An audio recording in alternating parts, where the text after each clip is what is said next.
Quarks were robots that served in the Dominators' multi-galactic empire. An offshoot of rebel quarks went on to conquer worlds on their own. These quarks were dangerous enough that the Doctor was forewarned so he could place John and Gillian Hu in a safer location. According to the Fourth Doctor, the quarks inhabited a completely different era and region of the universe to the Crotons, thus to witness a conflict between the two races would not make sense.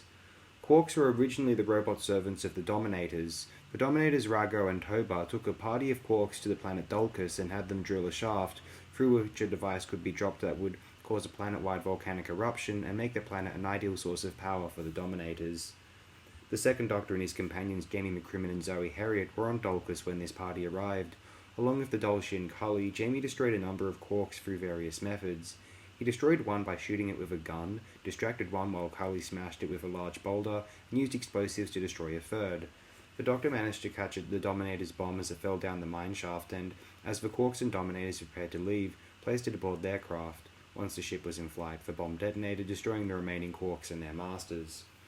In 1943, Alain Le Creuset discovered a steelworks manager, Huxtable, was creating quarks to use in his own personal war.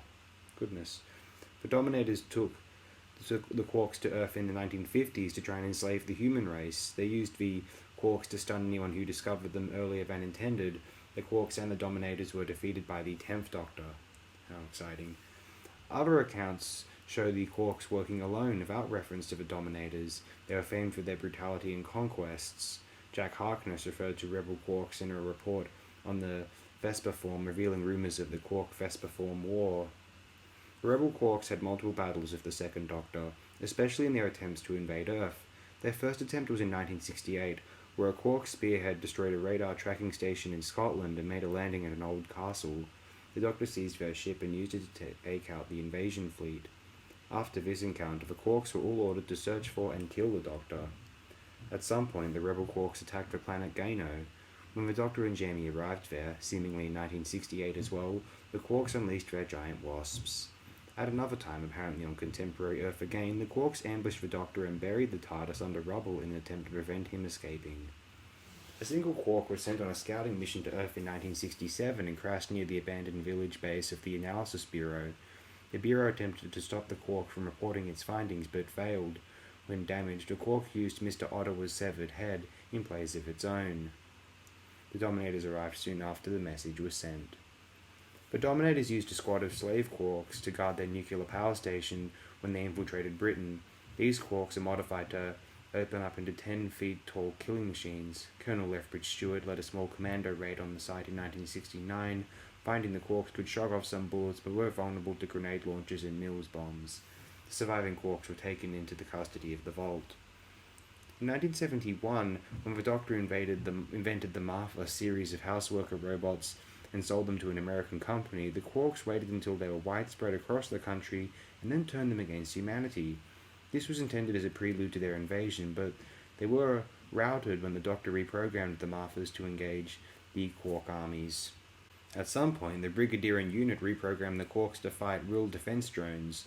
One of those quarks eventually wound up at an arcade in Porthcawl. In 1984, slave quarks were part of a veiled Dominator secret invasion of Earth. Under Iceland, Major Whittaker's unit forces destroyed them. In 2018, Lucy Wilson accidentally activated the Porthcawl quark. It blew up most of the arcade before shutting down after recognizing her as a Lethbridge Stewart. This quark ended up at a skip. Later, at an esports expose, Lucy Wilson was exposed to the memories of a quark that had rampaged for the Dominators across the galaxy. The quark's remains tried to use her to escape. That incident reactivated the Porthcawl quark, and Lucy and Hobo recovered it only to learn the quark's mind had been upgraded. It now had freedom from its programming, enough to feel grief. It was the last of its kind on Earth, to desire death, and to wonder what lay beyond. Lucy Wilson sat with it until it died. In 2044, a quark squad arrived on the planet Hecton to kill the Second Doctor, but were defeated by the human colonists. In 2053, a quark assassin pursued the Doctor when he participated in an automobile race on Earth. In 3090, the Seventh Doctor and Mel arrived on the planet Puxatorni looking for leptonite crystals with which to defeat the quarks in an ongoing battle they were having on the space yacht Pinto. It was unknown whether this battle also took place in 3090. A film adaptation of H.G. Wells' The Time Machine, which according to the Sixth Doctor hadn't even been bad enough to be good, featured Quarks and the giant wasps. As part of a failed Dominator invasion of Gallifrey, Quarks flooded the capital. They were fought by Leela and K9 Mark I, who destroyed 39 Quarks between them. Though the Fifth Doctor would claim that there was never any serious risk of us being conquered, one of the Quarks was fitted with a bomb which caused severe damage to the capital, necessitating the construction of a replacement building. The Quarks were among the aliens stuck on Denosus when it was transported to the Time Vortex by the Vortexians. They would remain trapped for over 20 years until the Vortexians were expelled by the Second Doctor. The Eighth Doctor and Guy shared an adventure involving the Quarks. Like Edgar Allan Poe, Charlemagne and the Boston Strangler, the Quarks remarked it was odd that the Doctor was travelling with a gorilla in a cravat and a waistcoat. In an alternate universe, the Quarks were the dominant power of their reality, theorised by the Fourth Doctor to be the result of a hypothetical absence of the Daleks. A fleet passed into a gate through the void to end space and engaged in battle with forces of the Croton Imperium, who had arrived the same way. Discovering the Doctor's TARDIS, they engaged a transmatter posing that of the Quarks to bring it aboard, with the Fourth Doctor and Romana II taking the chance on boarding one ship, which they found inhabited by advanced Crotons, to stop the tug of war.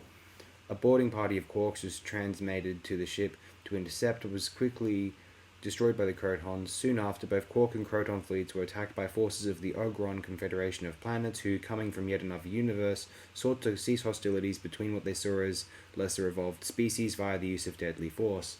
Ultimately, all three sides retreated out of fear when the Doctor and Romana revealed the existence of the Daleks and their own people, the Time Lords. During his trial, the Second Doctor recalled the Quarks as one of the adversaries he had broken the Time Lord Code of Non-Interference to fight. The Sixth Doctor encountered the Quarks with Matthew Sharp, and later fought them in their giant wasps with Melanie Bush. Iris Wildfine was once trapped in the Death Zone and encountered Quarks. The Tremas Master once attacked the Grark with Quarks, which is inside one of the Celestial Toymaker's toys. They could be stopped by a water pistol that squirted out some sort of blue liquid. Panda once met someone dressed in a Quark outfit. In the video game Happy Death Day, played by Izzy Sinclair on the Time-Space Visualizer, a Quark was among a host of every single enemy that the Doctor had ever defeated, who were assembled by the Beige Guardian and pitted against the Doctor's first 8 incarnations. Writing anew afterward of the secret lives of monsters, the 12th Doctor noted that the Quarks were one of the monsters who had not been mentioned in the book's texts. The Doctor went on to write that, given the missing information, the book was only a good start to the story of threats. Upon meeting her younger self, Major Lucy Lethbridge Stewart remarked that she still hated school and would prefer be forced to fight an entire battalion of Quarks on her own rather than return to it. An even older version of Lucy, the Crone, implied such a battle against the Quarks would come for the Major. And I think we'll close it here. That's mentions of the Quarks elsewhere in the Doctor Who universe. Thanks again, my good and dear friends everywhere.